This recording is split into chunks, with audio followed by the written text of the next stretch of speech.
Welcome back to episode 17 of my Greg Tech New Horizons playthrough.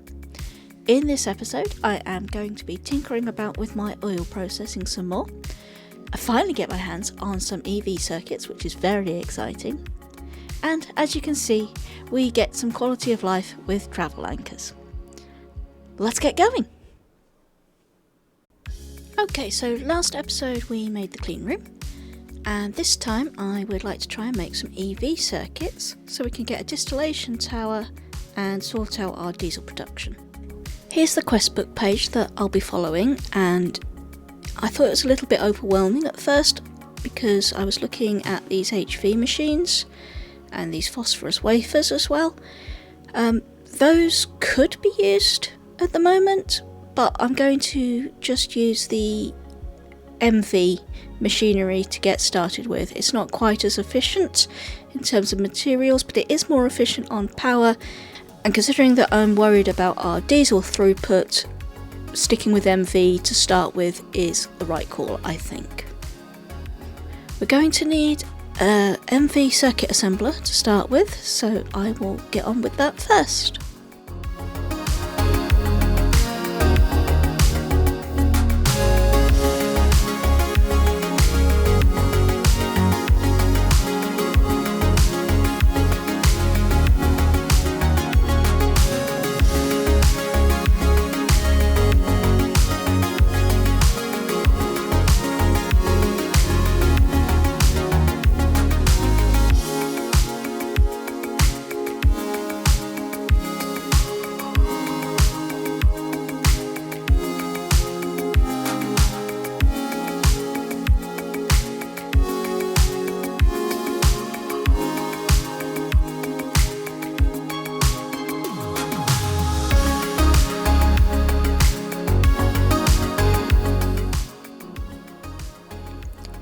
Alright, that's my CPUs. Now these will go in here, along with a few other things.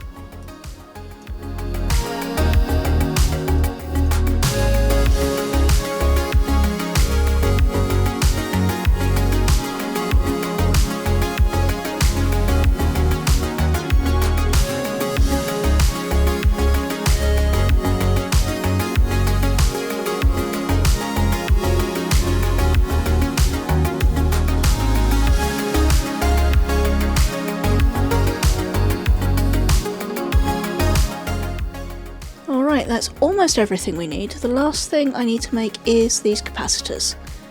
So I will grab those and be right back. And it looks like the most efficient recipe for capacitors is using thin PVC and aluminium foil. So I guess that's what I'm going to make. I have some PVC left over from when we made it last time. And aluminium foil should be quite easy. I've been running up a batch of aluminium here from our box here, and the limiting factor is nitrogen, which I'm now putting into a super tank, so this should slowly be building up, or at least it will be once I sort out the overflow on this oxygen tank.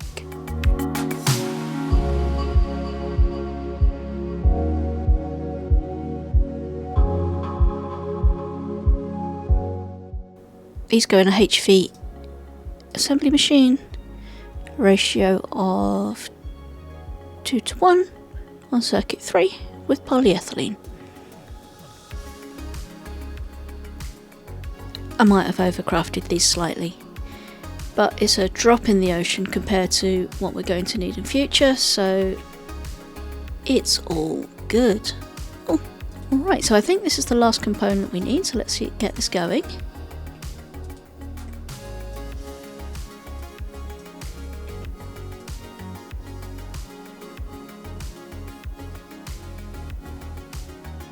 Let's get auto output working. Was it just one of these we needed for the quest? Yes. Alright. I will let the rest of those craft. Okay, so looking at the quest book, the next thing we need to make is these small coils, which can be made with just steel and fine copper, but if we look at the recipes, we can craft 8 at a time if we go to the trouble of making this nickel zinc ferrite ring, and that is blasted using oxygen from this ferrite mixture dust, which is quite easy to make. So I think, given that batching is the way forwards and we just want to make as many of these as we can up front, that's what I'm going to do. Oops, minor case of wrong circuit here.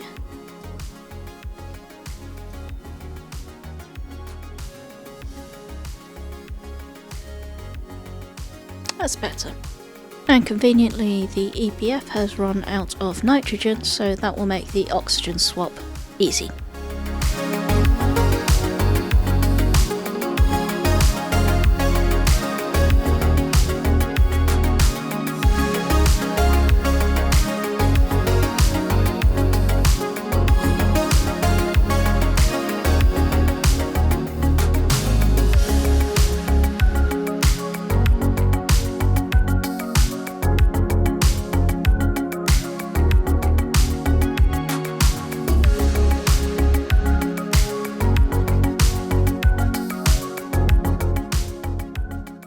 The workstations need blue alloy bolts, and I had assumed they were tantalum from the colour of them.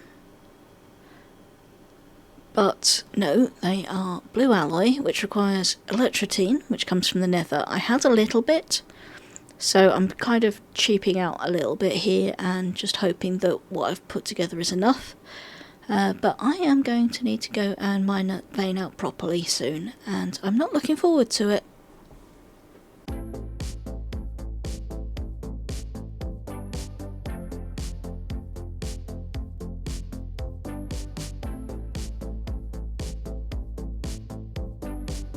Okay, so I've got my RAM chips, and let's just pop these in. And this should get us the EV circuit quest. Hooray! Alright, so with EV circuits in hand, we can now start looking at building a distillation tower. Now, what I want to process is raw oil, because sulfuric heavy fuel and sulfuric light fuel are produced at exactly the right ratio for mixing into diesel once we've desulfurized them.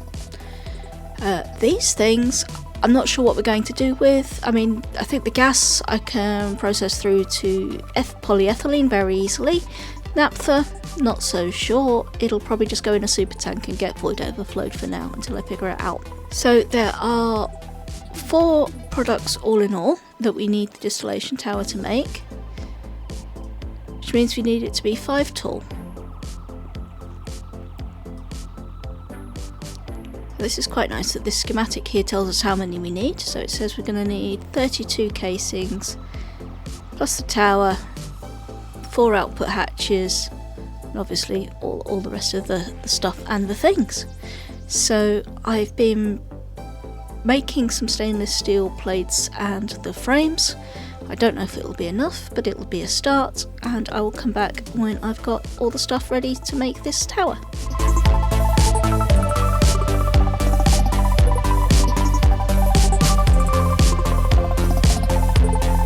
Okay, so I think I have everything, or almost everything, that I need in this chest here. I have the makings of a distillation tower here, and a large chemical reactor here. I'm going to try running the distillation tower at MV. It can also be run at HV, but I want to see if it works at MV. The LCR is going to have to be running at HV, so I've got 2 MV energy hatches and 4 combustion generators for it.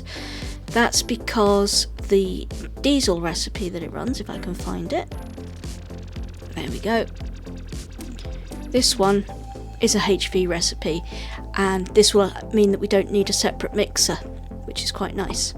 Now, before I set any of that up, I'm going to be a little bit paranoid, and I'm going to replace this low voltage tank with a super tank, and we'll put the output down the bottom there and fill this back up. There we go.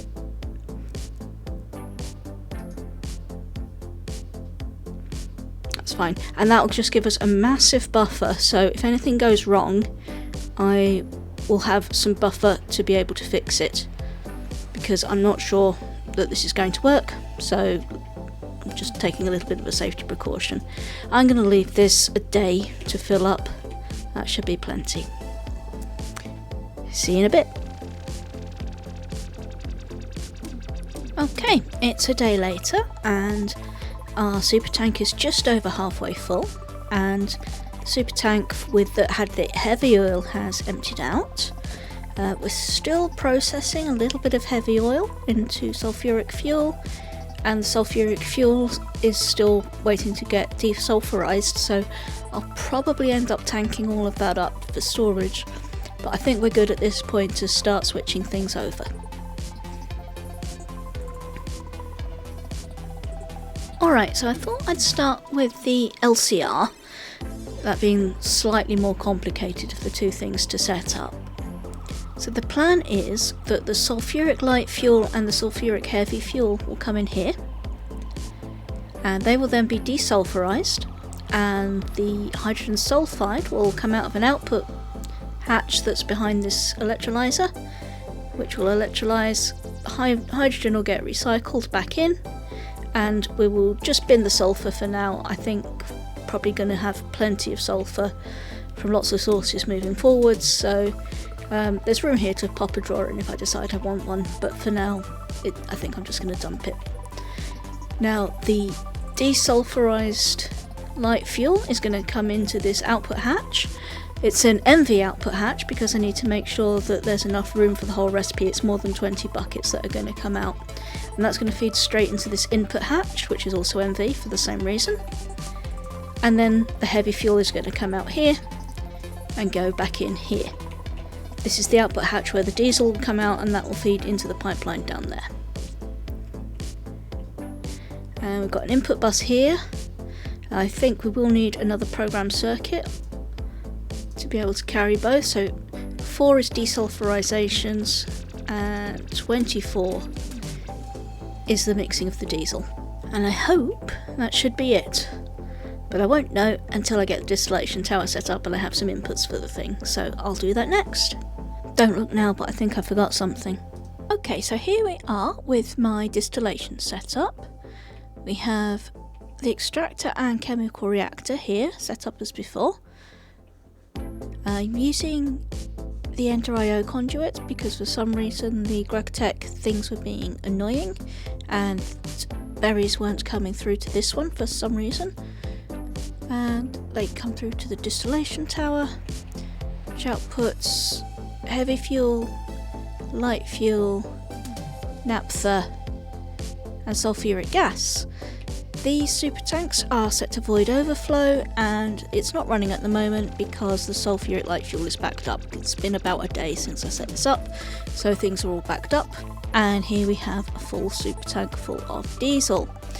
Now I have to say that I was watching it for a little while. It did take a really long time to start being in the positive, and I'm honestly not convinced that this system is any more efficient than what I had before. It looks a lot better though, so that's nice. And with the big buffer, I can still get away with running things for a long time. So in the future, I will look into other ways to make this more efficient. I don't think upgrading the distillation tower is the way to go, but maybe getting a better fuel, maybe C10 boosted diesel will help us out with that. But I'll see how that goes. But I'm happy enough with the way this is running now. Welcome back everyone. You catch me doing a little bit of Ender IO here. I'm making some pulsating crystals because I want to get my hands on some travel anchors. I realised that hopping back and forth between the oil processing in here and the farm and all of that is getting a little bit old, so I'm going to see if we can make that a bit easier with travel anchors, which will allow us to just teleport about.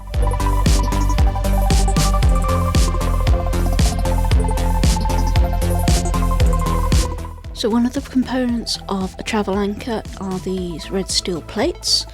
The red steel is blasted with oxygen and it needs to be made up in a HV mixer. It does require 20 black steel, so I just made these up, and hopefully this should just go.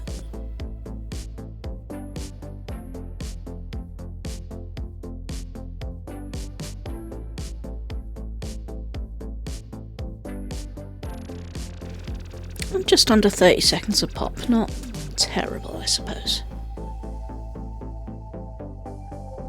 Alright, so if I use the assembly machine recipe for these field generators, it's actually cheaper. We only need 12 ingots of red steel, which is nice.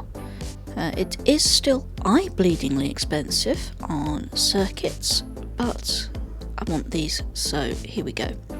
And circuits aren't quite as eye-bleeding expensive as they used to be. Now we have the clean room.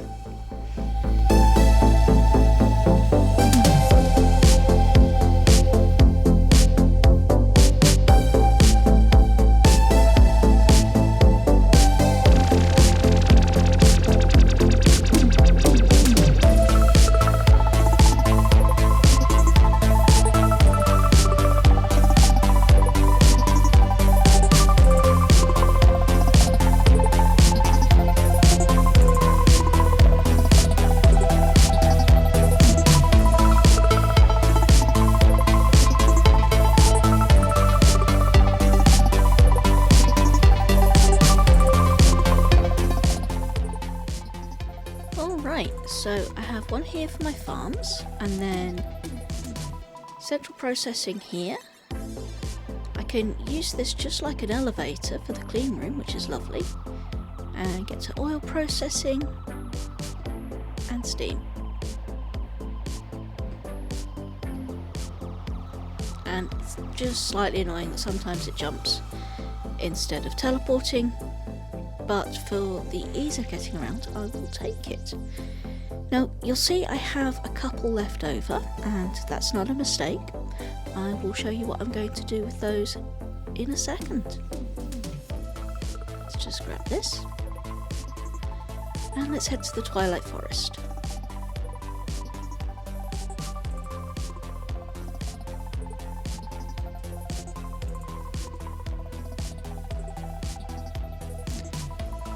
Oh, what a surprise!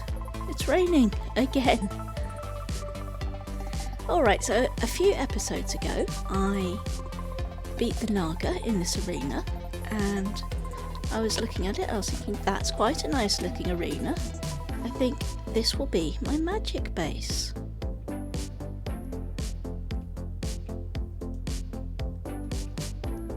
So I've been getting started up with Thorncraft. I wanted to do that off camera because honestly it's quite boring at this point in the game. There are lots of creators doing great walkthroughs for this, but it doesn't interest me. I've done it so many times. So let me bring up where I am in Thorncraft. I've basically done all of the startup, all of the mining, all of the processing, and everything that's needed to really get started. I've got my initial sort of 50V wand. I've stopped short of infusion because that's cool, and going forward as I'm actually crafting things that will help me with my GregTech journey, then I will be doing those on camera, or at least mentioning them. But all of doing Thorncraft for Thorncraft's sake I did not want to put on camera because it's dull.